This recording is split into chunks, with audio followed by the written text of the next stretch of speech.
terkait dengan skor-skor ini tadi yang kita juga sempat menyinggung di awal, ketiganya tampak agak grogi, gemetar, nervous di awal-awal ya. Kayaknya di awal-awal, kemudian di tengah terlihat ada yang emosi, tapi pada saat ada pertanyaan dari calon lain malah berusaha untuk menampilkan joget gemoy ala-ala itu, tapi kemudian tertahan.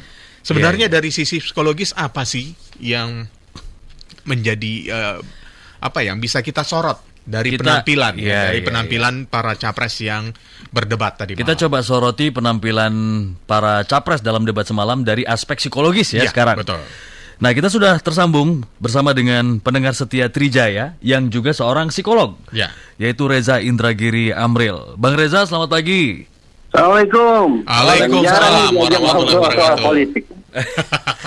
Jarang-jarang ya, biasanya kita ngomongin kriminal ya Bang Reza ya. Tapi bolehlah dari sisi psikologi ini kita nilai. Dari sisi psikologi seperti apa Bang Reza melihat penampilan? Kalau tadi saya menggambarkan penampilan di awalnya, Anies yang nggak biasanya tampil kalau berpidato itu bagus, tapi tadi malam di pidato yang awal, di opening statementnya agak terlihat tangannya gemetar. Prabowo agak ragu-ragu, seolah-olah ragu memilih narasi. Kemudian Ganjar juga agak terlihat kaku dalam penyampaian. Kalau Bang Reza sendiri dari sisi psikologis menilainya seperti apa? Oke, walau bagaimanapun saya sarjana psikologi ya, jadi saya tetap harus mencoba meyakinkan pendengar Trijaya ada basis keilmuan psikologi yang bisa diterapkan dalam diskusi ini. Gini, kalau saya terus terang menilai 3 orang hebat ini dengan memakai 3 tolak ukur pula nih, masih ke Mas Fadli. Yang pertama, saya akan takar seberapa jauh mereka memanfaatkan alokasi waktu untuk menjabarkan tentang visi misi program yang sudah mereka susun sendiri. Itu satu. Berhasil atau tidak? Yang kedua, sejauh apa dalam waktu yang tersedia mereka berusaha meyakinkan kita semua bahwa mereka masing-masing layak untuk disukai. Jadi poin pertama itu bicara tentang kognisi, berpikir. Poin kedua bicara tentang afeksi. Seberapa jauh mereka layak untuk jadi orang yang disukai. Poin yang nomor 3, secara overall, secara keseluruhan. Pada akhirnya, mana gerangan calon yang pembawaannya paling meyakinkan kita bahwa mereka layak menjadi pemimpin dalam iklim yang demokrasi. Nah, 3 itu yang sebetulnya di malam saya coba takar sedemikian rupa, kemudian saya terapkan kepada masing-masing kandidat. Dari hasil penilaiannya? Nah, hasil kita harus gunakan masing-masing tolak ukur untuk menilai masing-masing paslon kan? Beda tadi kalau Mas Dike dengan Mas Fadli kan membuat penilaian total, kalau saya tetap harus satu persatu agar kemudian juga ada mudah-mudahan nilai konstruktif yang bisa diambil oleh masing-masing tim ses calon tersebut sekiranya ada tim ses yang menyimak. Jadi kita mulai dari tolak ukur yang pertama. Seberapa jauh masing-masing calon mampu memanfaatkan alokasi waktu untuk menjabarkan visi misi program mereka. Apa yang terjadi pada Anies? Saya pikir walaupun memang awalnya tampak nervous dan saya anggap itu sebagai kewajaran karena ini bukan lagi debat calon kepala daerah, tapi ini adalah debat calon kepala negara. Jadi nervous itu merupakan manifestasi adanya rasa tanggung jawab, adanya keseriusan dan seterusnya. Saya memandang dari 3 calon tersebut, Anies adalah sosok yang paling mampu untuk menjabarkan visi misi program. Ini tidak aneh. Karena dari waktu ke waktu, terutama sejak Anies menjadi gubernur DKI, saya memotret Anies ini sebagai seorang pemimpin yang mencoba meyakinkan kita semua dia adalah pemimpin yang efektif. Berbeda dengan Ganjar yang mencoba meyakinkan publik bahwa dia adalah pemimpin yang siap untuk mendengar. Jadi kalau kita bandingkan Prabowo, Anies, dan Ganjar dalam konteks siapa yang paling mampu memanfaatkan waktu untuk menjabarkan visi misi program, saya harus tempatkan Anies berada pada peringkat yang pertama. Peringkat 2-nya Ganjar, peringkat 3-nya adalah Prabowo Subianto. Kenapa? Karena pada akhirnya menurut saya Prabowo Subianto larut dalam sebuah argumentasi yang sifatnya defensif dan kadang-kadang mempertontonkan sikap defensif itu dengan perilaku kebalikannya, yaitu agresif yang maaf pada sekian banyak momen terkesan agak merendahkan lawan bicaranya. Padahal saya bayangkan dalam debat semacam ini kematangan emosional juga akan menjadi perhatian pemirsa. Itu poin pertama ya, tolak ukur yang pertama. Tolak ukur yang kedua, seberapa jauh masing-masing calon mampu meyakinkan kita bahwa dia adalah manusia yang layak untuk disukai, layak untuk dicintai, layak yang dirindukan, layak yang untuk kita perhatikan berlama-lama. Pada tolok ukur yang kedua ini, sebagaimana saya katakan tadi, Ganjar unggul. Kenapa? Karena Ganjar dari waktu ke waktu terus berusaha menunjukkan dia sebagai pemimpin yang ingin mendengar. Cobalah kita masuk ke dalam media sosial, terutama Instagramnya Prabowo, Ganjar, dan Anies. Di situ akan terlihat bagaimana potret demi potret, narasi demi narasi yang Ganjar tampilkan adalah saya datang ke sana, saya berbincang dengan si Anu dan seterusnya, bahwa dialah pemimpin yang siap untuk mendengar. Dalam tolok ukur yang kedua ini, Ganjar berada di peringkat teratas, disusul oleh Anies, dan baru yang ketiga adalah Prabowo Subianto. Maaf, jangan keliru ya, saya harus masuk catatan kecil dulu. Saya ini tahun 2014, tahun 2019 sebetulnya adalah pendukung Prabowo Subianto. Nah, semalam saya membayangkan apakah debat akan bisa memalingkan kepala saya, memalingkan perhatian saya. Kenapa pertanyaan itu muncul? Karena ada teori nih, Mas Fadli. Teori ini mengatakan debat tidak terlalu banyak manfaatnya kalau ditujukan untuk memindahkan suara.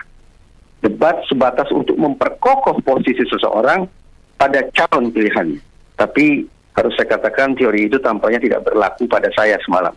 2014, 2019, saya berada di kubu Prabowo. Semalam saya terus terang berpaling. Berpaling kemana? Kita nanti masuk ke poin yang ketiga sekiranya dibutuhkan. Apa poin ketiganya? Poin ketiganya, Pak? Poin ketiga, kalau ukur ketiga adalah secara overall, siapa gerangan dari masing-masing calon ini yang memiliki pembawaan paling mampu untuk memimpin di iklim demokratis.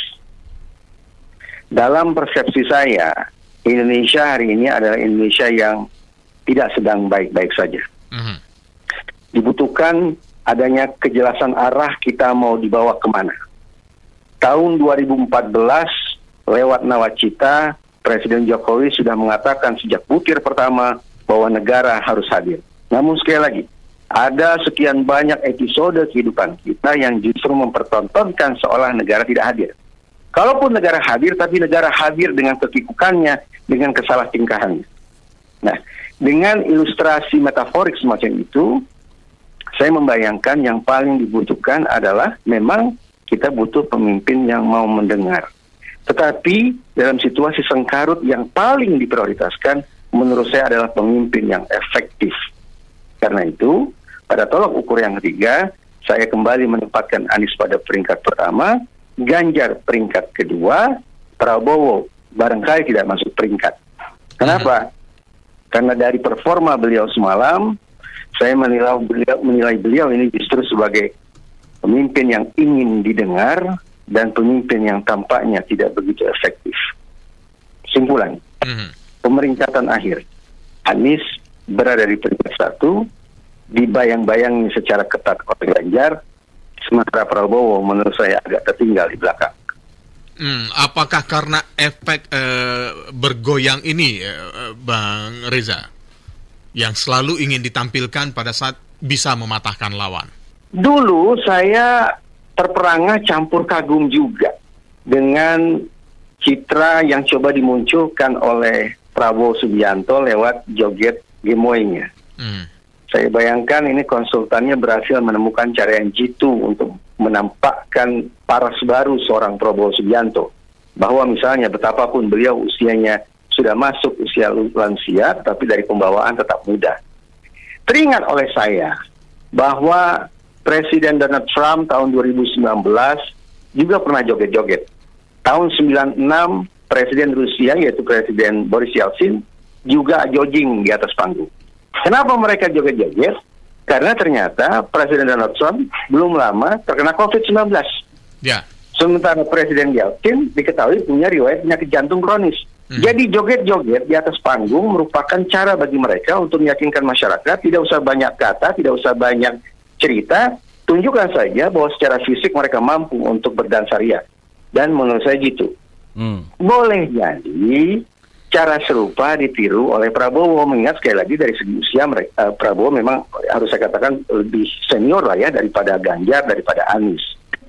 Awalnya saya sangka joget itu hanya muncul sesekali sebagai penghibur dari kebosanan kita menyimak narasi-narasi politik. Ya, narasi yang serius Tapi betapa terkejutnya saya bahwa tanpa musik Prabowo menari.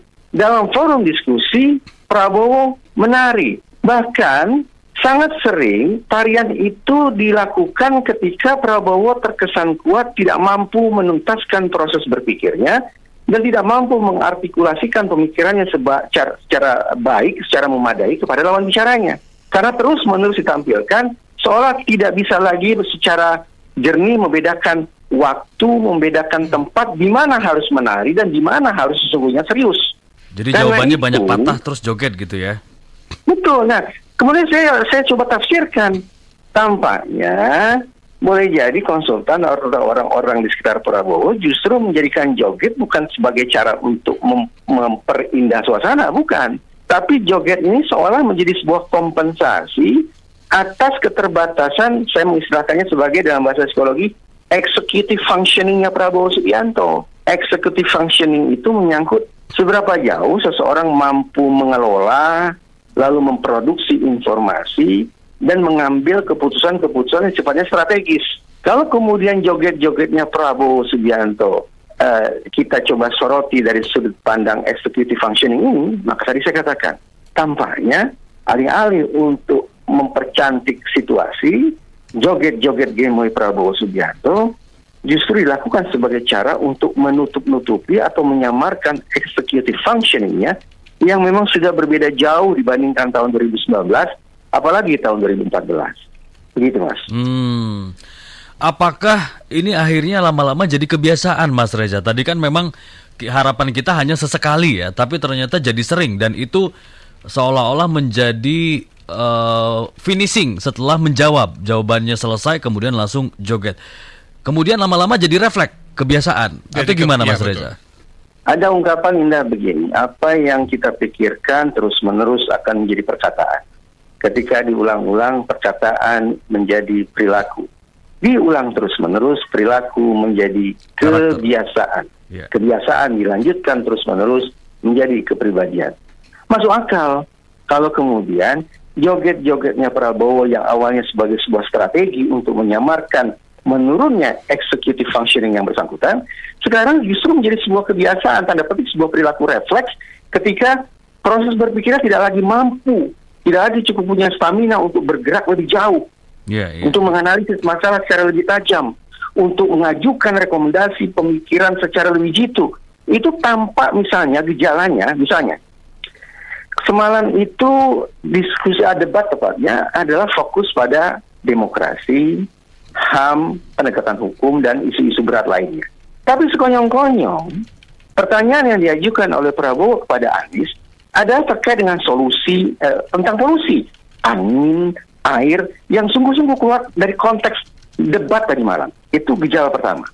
Gejala kedua, ketika Ganjar mengajukan pertanyaan tentang hak asasi manusia, Ganjar sampai harus mengulangi 2 kali pertanyaannya, karena sama sekali tidak disentuh oleh Prabowo. Kenapa begitu? Cara Prabowo mengajukan pertanyaan tentang polusi di luar konteks kepada Anies, dan kegagalan Prabowo merespon 2 pertanyaan Ganjar sampai harus diulang 2 kali, itu tadi memperlihatkan tanda-tanda anjloknya executive functioning Prabowo dibandingkan 5, apalagi 10 tahun yang lalu. Sehingga maaf, sekali lagi, saya adalah orang yang pernah mendukung Prabowo. Saya menghormati seluruh kontestan. Tapi harus saya katakan, kalau terus-menerus gaya-gaya joget semacam ini dipertontonkan, Prabowo di kepala saya akan terlabelkan sebagai sosok yang letih, sosok yang kebingungan, dan sosok yang tidak efektif. Dan itu akan menjadi senjata makan tuan ya, Bang Reza ya? Tepat, senjata makan tuan.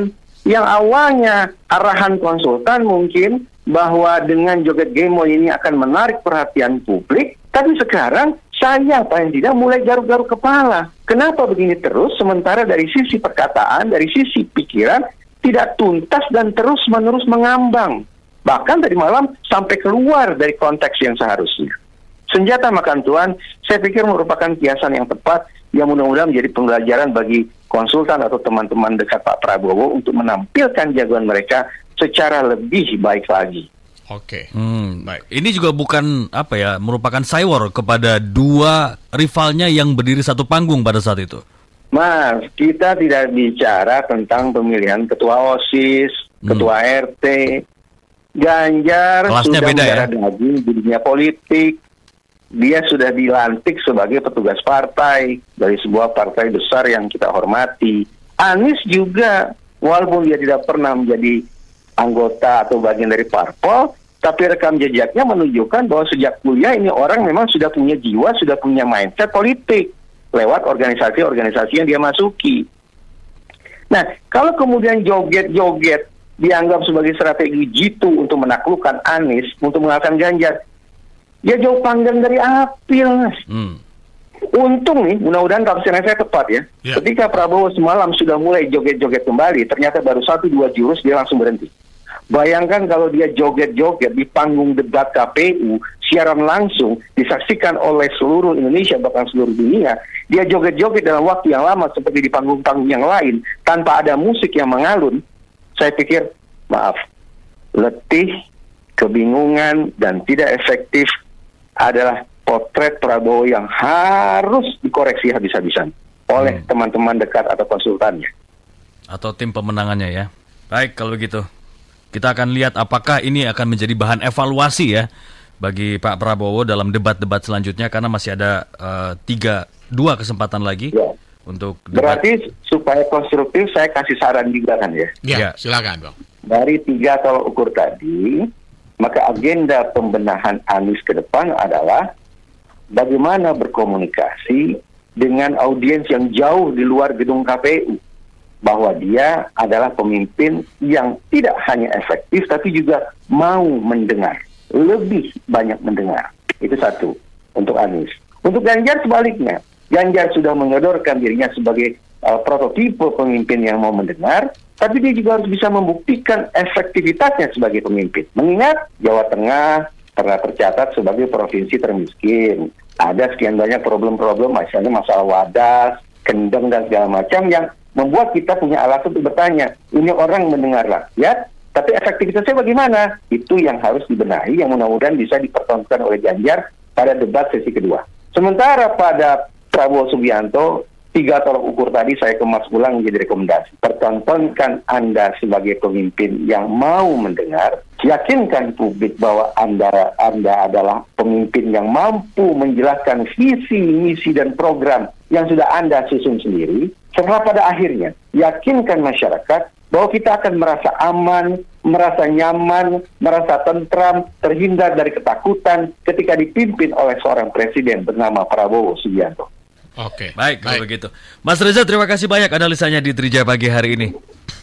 Terima kasih, Mas. Assalamualaikum. Selalu Mas Reza. Waalaikumsalam warahmatullahi wabarakatuh. Selamat pagi.